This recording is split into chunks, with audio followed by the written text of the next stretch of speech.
life on Earth is already a pretty incredible thing. Here, we have one planet to host all of our plants, animals, ecosystems, and environments in seemingly perfect balance. What are the chances of that? But there are various theories, including the directed Panspermia theory and the zoo and laboratory hypotheses, which suggest that this world is way more than just a happy coincidence. This is Unveiled, and today we're answering the extraordinary question, what if Earth is controlled by aliens? Are you a fiend for facts? Are you constantly curious? Then why not subscribe to Unveiled for more clips like this one, and ring the bell for more fascinating content. The zoo hypothesis is fairly well known in theoretical science circles. It proposes that aliens do exist, and that the only reason we don't know about them is because they don't want us to. For advocates of the theory, one or more advanced alien civilizations have purposefully cordoned off the Earth, treating our planet like an enclosure at the zoo. There could be a number of reasons for this, but most explanations include the idea that our alien authority wants to see how life plays out here, but doesn't want to risk cross-contamination between us and them. From the beginning, the zoo hypothesis seeks to answer the Fermi paradox, which asks, where are all the aliens? Explaining that they're out there, but that we might never know it. As for where it ends, it could be that Earth is only released from the zoo whenever something living on it becomes advanced enough to understand its place in the universe. Whether that something is humans or not remains to be seen. There's another, more disturbing variation of the zoo hypothesis though, the laboratory hypothesis, first mooted by Harvard astrophysicist John Ball in the 1970s. Here, one or more alien civilizations again deliberately sections off the Earth from the rest of the cosmos, only this time our planet is more like a petri dish than a cage. Plants, animals, and humans aren't just left to their own devices by their inquisitive extraterrestrial overseers, but are instead experimented on by alien overlords with an agenda. Everything we do and see, possibly even think and feel, is shaped, guided, and controlled by advanced ETs. It paints a less than rosy picture for our future because it strips humanity of all semblance of free will. In the laboratory hypothesis, anything that might or might not happen to us today, tomorrow, next year, or next century only occurs that way because Earth-controlling aliens have made it so. As for what experiments such aliens could be conducting on us, it's likely that we, the puny humans, would never truly grasp their purpose. We're the lab rats in this scenario, going about our daily lives because it's the only way we know, when really we're just one data point in an Earth-wide study presided over by a higher power.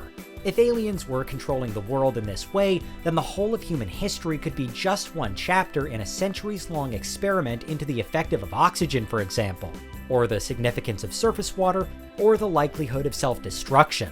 That last one gets zoo hypothesis theorists particularly excited in the modern world because of the increasingly perceived notion that humanity could be right now on the cusp of self-inflicted ruin. Understandably, there are plenty who immediately discredit the zoo and lab hypotheses as pure speculation though. And it's true that there's nothing by way of solid evidence that Earth really is at the whim of aliens in this way. Hey, we don't even know for sure that aliens exist at this point, although our not knowing is a key aspect of how and why the zoo hypothesis works.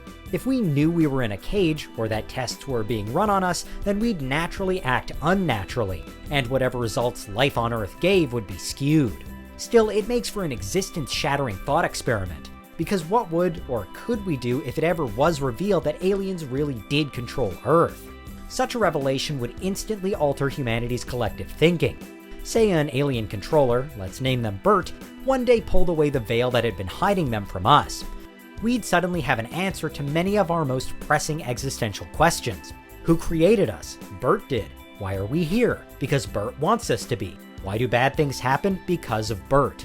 In the face of such an incredible higher power, all other social structures could quickly fall. Governments would be just as answerable to Bert as everyone else, so their control would probably crumble. The religions of the world might also struggle to retain the faith of their followers, and all other systems of order, like trade routes, the economy, and the workplace, would be a mess. Unless, or until the whole of humanity accepts Bert as their ruler, we'd have chaos, and Bert's experiment would be a write-off. So what then? For laboratory hypothesis advocates, it's exactly why we should hope to never know that we're being controlled, because the moment we gain that knowledge would also probably be the moment that our controllers pull the plug on us. It would be the natural end to the aliens' experiment, and while it could be a mild source of amusement for them to watch our panicked reactions, they'd more likely just move on to their next experiment, abandoning or exterminating us as they did. Not good. Still, it needn't be quite so bleak as all that. While the laboratory hypothesis offers little by way of a positive outcome, the broader zoo hypothesis does provide some hope. Some versions of it suggest that if humanity ever reached a level of advancement at which its alien zookeepers felt they and us could safely exist alongside one another, then they'd relinquish control of the Earth and welcome us Earthlings into some kind of wider cross-universe society. At this point, we'd have enough knowledge and emotional range to comprehend that we had, until then, been subject to the actions and decisions made by another entity, and we'd be fine with that. We'd almost certainly be way more technologically advanced as well, enough to travel the universe and see the literal bigger picture. And now, at this completely hypothetical future time, we could even be in position for a role reversal. Say Earth is controlled by aliens, and say humanity really did advance enough to take back control as their equals. Then we could become the controllers of someplace else. Through directed panspermia, the deliberate spreading of biological material onto another world, we could bend and shape a society of the future to our own design. At this stage, and with this potential power, would we then remember our own vulnerability as we are now? Our own one-time innocence to how things really worked? If yes, then you'd hope that were humans to become the aliens controlling another planet like Earth, we'd show care and mercy over our subjects. If no, then here's hoping that the hypothetical aliens controlling us aren't the same way inclined. Ultimately, any and all of these outcomes are, at the moment, totally hypothetical.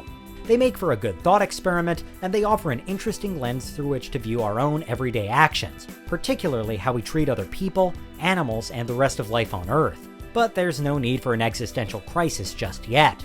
As far as we know, aliens aren't controlling our planet, but that's what it would be like if they were. What do you think? Is there anything we missed? Let us know in the comments, check out these other clips from Unveiled, and make sure you subscribe and ring the bell for our latest content.